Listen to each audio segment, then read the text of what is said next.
যতদিন পর্যন্ত মুহাম্মদুর রাসূলুল্লাহ সাল্লাল্লাহু আলাইহি সাল্লাম কোরআনের দাওয়াত দেয় নাই, কোরআনের কথা বলে নাই, রাসূল সাল্লাল্লাহু আলাইহি সাল্লামের কোনো শত্রু নেই।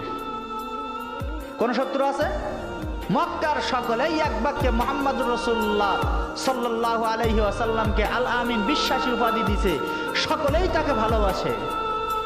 যখন দ্বীনের দাওয়াত দেওয়া শুরু করলো তখন তারা শত্রু হয়ে দাঁড়ালো। তাহলে এই শত্রুকে মুহাম্মাদের শত্রু নাকি ডাইরেক্ট শত্রুতা আল্লাহর সাথে শত্রুতা?